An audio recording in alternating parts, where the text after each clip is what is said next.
Hi everyone, welcome to Heart and Soul.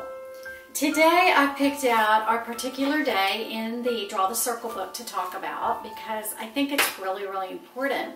So let's just dive in. It happens to be day 4 and the title is Don't Pray Away. And at the end of each day it has a little saying or whatever that kind of wraps up the thoughts of that particular devotion, and it says, sometimes God delivers us from our problems, and sometimes He delivers us through our problems. The day starts off, and it's talking about this husband and wife who have a little boy. He was 3 years old, and he was playing somewhere like upstairs, and they didn't hear him for a moment, and they went up there and he had fallen through a window and was injured really badly. And it says that the couple, and now I don't have my glasses and there's no way I can do this without them, so hold on. Okay, sorry y'all, I'm going to have to wear my glasses because there is no way I can read this small print without it. Anyway, he had really bad brain damage. And he was in ICU, and all these things happened. And he lost part of his motor skills, his muscle development, his peripheral vision, the whole thing. They prayed and prayed and prayed and prayed for him to be well. And they were thankful that he was alive, but they wanted God to heal their son. Of course, anybody would. We all would pray for that. And it didn't. He wasn't healed. They felt like their prayers were not being answered the way that they had prayed them. And it says here, the father says, I began to interrogate God. Interrogate God. Why God? Why do little boys fall from windows? Why did my little boy fall from that window? Why him? Why me? And the why God question, he says, he realized is not a new question at all. In the Bible, there was a time that there was a man, he was blind. He was born blind. And the people asked him, you know, what did he do or what did his parents do to cause this? And Jesus said, neither. The people assumed it was because of a human reason that this happened. And God set the record straight by revealing the real reason. This happened that the works of God might be displayed in him. And then Jesus healed him. And we're still talking about it today. It's in the Bible. So God was glorified by that man's blindness. But it's tough. You know, it's tough when our children suffer in any way and God doesn't answer our prayers and the way we want them. And that is a mystery and I don't understand it. And all I know is that we probably should learn from it. And so that when it happens to us, we know we don't get caught in turning away from God because He didn't answer our prayer the way that we want. Because that is going to happen, period. You know, every prayer is answered with yes, no, or maybe. One of those three things, or wait, a lot of times, not maybe. Wait, yes, no, or wait. It might be answered the way you've asked, it might not, and it might be answered the way you've asked years later.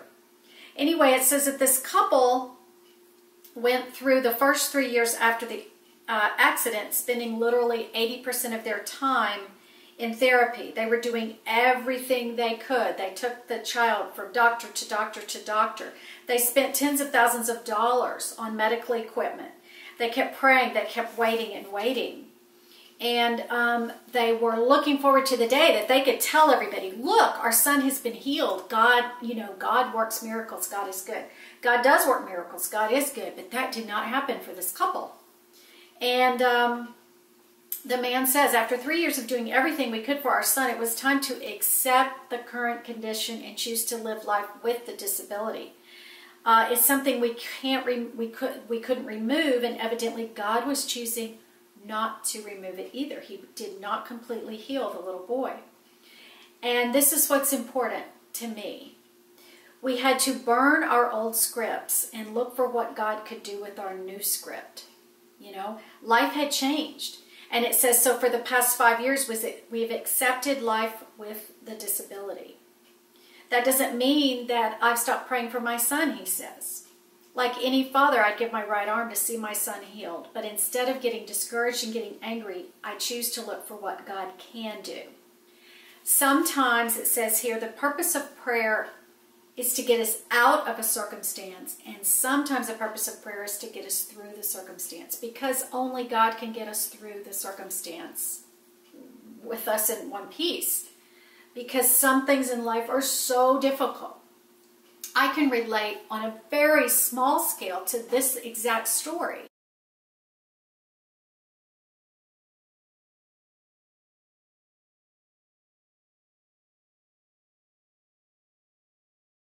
Because our first child, Megan, was super, super smart. I mean, smart as a whip. A lot like her daughter, Layla. Layla's a lot like her mother and her father. But Megan was always, you know, top of her class in the gifted area. She got a full boat scholarship to college. She graduated with honors. She's very, very smart. Our second child is our son, and he's very, very smart, but he didn't feel the need to exactly apply himself to the degree that his sister did. But very smart kid. We know it. You can tell it. You can be around him and tell it. But he didn't necessarily, you know, care that much about school and about that kind of stuff. And then we had our third child, Lexi, and she was born. I knew it really quickly in our lives that she had a learning disability, one that baffled everybody. Because if you met her, if you talked to her, if you had a conversation with her, you didn't think there was a thing wrong with her. You would never know it. But I knew it because I had homeschooled for a time my older two kids, and I knew what they had done when they had done. I had taught my daughter to read, but I had taught her to read before kindergarten because she was fully capable. I had taught my son to read during our homeschooling, but my daughter, Lexi, I would sit the older two kids down and give them work to do, and then I would sit Lexi down and say, you know, let's do a puzzle, let's do this, let's do that. No, she couldn't do it. She couldn't do it, and she wouldn't do it. And she got bored very quickly, and she walked away. But it wasn't a behavior thing at all. I knew it because her eyes would just glaze over. Like, lady, I don't know what the heck you're talking about. One of the things when I really knew there was a problem is I was really upset one day, and what was happening over and over and over was I would teach her one thing one day. She would sleep that night, and the next day was a whole new ballgame. She didn't retain anything I taught her, or she retained it in a different weird way. And I remember one time there were these sequencing things, and there were 4 pictures on a piece of paper of a person brushing their teeth. The first one was them going into the bathroom and getting their toothpaste and toothbrush out. The second one was putting the toothpaste on. The third picture was brushing their teeth. And the fourth picture was drying themselves, using a towel or something and putting it away. Now, my daughter knew exactly how to walk into the bathroom and brush her teeth, exactly the way the 4 pictures showed. She was old enough. She was 3 or 4 at this time. Well, I cut the pictures apart and I said, okay, now put them in order in these little squares, glue them in the order that she couldn't do it. What? What? I remember another time I asked her she could write her name. She could write it L-E-X-I, easy. She could write her name. She had good handwriting. And she could read. That was the other bizarre thing. I had taught her to read, and she read beautifully. But one day I asked her to close her eyes. I don't remember why I did this, but I said, close your eyes and write your name. She couldn't do it. She put different letters down in the different order. Bizarre.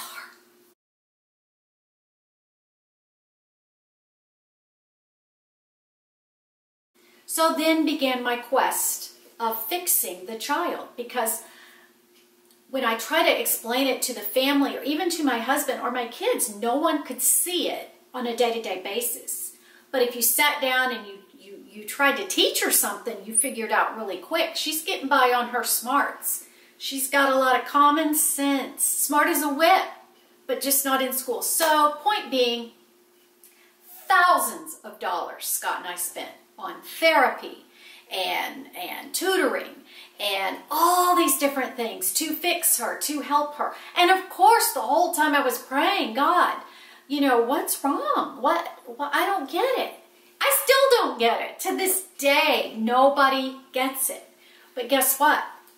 I finally, when she got to high school, I finally gave up, thinking that I was going to fix it, or not fix it. I don't mean she was broken. That's not the way I mean it. But it was just help her. Help her. She needed help in a lot of ways. I had to get her through every single year of school. It was me and her together. Sorry, I had to change the memory card. Obviously, I'm not saying don't try to help your child or the situation. I'm not saying, you know, just see a problem and just give it to God and walk away. I'm saying there is a time where you just pray through the situation. It's not going to go away. You have to figure that out and you have to accept it. But as a mom, you know, gosh, you're going to break your neck for your child. And, you know, there are times when I just had to step back before that high school time. I had to take her to she went to a school in Tampa that was designed just for learning disabilities. And it was not a school I would have ever chosen for my daughter. It was not a place I wanted her to be. It was not in a good part of town. But the people that worked there were amazing.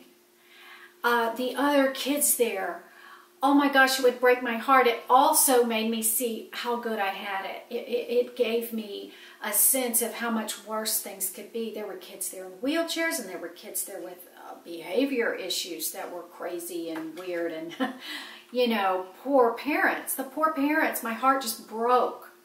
But it did something for my daughter, you see. It made her so much more, have so much more empathy for people that are different than her, people that don't have as much, weren't raised like her, didn't have two parents, didn't have, you know, a beautiful home. We learned a lot in those 3 years being at that school. And so you see how God works. So there's a reason and a purpose for that. And there's a reason she ended up at that school. And many times throughout high school, we were going to a large church then. And there was a very large youth group. And if you were different in that youth group, you weren't treated very nicely. And I know that's true across the country in a lot of youth groups, but it shouldn't be. And a lot of times my daughter stood up for the person that was different or didn't understand or looked different or whatever. She had empathy for them because she knew how it felt. She knew how it felt to be at a Christian school where all the little girls made straight A's except her. She knew how that felt. So you see how something that's wrong can end up being a blessing. God created that child exactly how He wanted them to be, even if it doesn't make sense to us and we don't like it. You know, I would have liked to just send Lexi off to school and her just done perfect little grades and done wonderful and you know, all that stuff. I would have loved that, but it didn't turn out that way. But now, wow, she's an amazing human being. She has so much common sense. She didn't make a lot of mistakes in high school that a lot of her friends made that were super smart. They made big mistakes, horrible mistakes that affect them to this day. She didn't do any of that. She had enough common sense and enough, you know, confidence. She gained a lot of confidence at that school that I didn't want her to go to. And then going to high school, she gained a lot of confidence. Not saying it was all rosy, but we got through it. And we prayed through it. I prayed her through that high school. I prayed her through that. Oh my gosh, you wouldn't believe. Anyway, so I hope you're getting what I'm talking about in this video. And there's a few more things that I've highlighted in this book that I want you to hear. The man says, if I were being completely honest, most of our prayers have as their objective our own personal comfort rather than God's glory. Isn't that the truth? It says there are seasons and situations when we need to simply pray through. You have to pray through. it's not going to change. You just have to get yourself through it with God's glory. You know what I mean? And even when your prayer is not answered the way you want it to be, you can have the peace that God heard you. And He knows what you want. But His ways are not our ways. But you can find peace and comfort in that in some, at some point. I'm not saying right away. If you have a tragedy, a tragic thing happen in your life, it's not going to happen right away. But even praying through the tragedy, you can know that God hears you. Oh, sometimes when God doesn't answer your prayer the way that you want, He has a better answer. He has an answer that you hadn't even thought about, or a situation you haven't even thought about, or a reason you haven't even thought about. And that's why He didn't answer your prayer the way you wanted. Maybe you won't know why He didn't answer your prayer till you get to heaven. The whole point is, our prayers can change our circumstances. It can bring a miracle. It can bring healing. But it's all up to God. And it's up to us to just pray through. Okay? So, again, I've said this before in our Heart and Soul videos. The primary purpose of prayer is not to change the circumstances, but to change us. That's the ultimate goal I think God has in prayer, is to change us. And for us to get closer and closer to Him by accepting the good and the bad, and the answers and the non-answers. And this is not a very good ending, but that's all I have to say, and I don't want to ramble. So, leave me some comments. Also, if you have a specific thing you would like for me to talk about in this series, Heart and Soul, a question or something or anything like that, leave that in the comments as well. Because I'm not going to go through the book day by day, but if you've got the book and there's a specific day or something that you want me to talk about, let me know in the comments, or just anything. Just ask it in the comments and I'll do my best to research it and see if I can come up with help for you. So, we're all in this together. No one has all the answers, but we can certainly keep searching. All right, talk to you later. Bye-bye.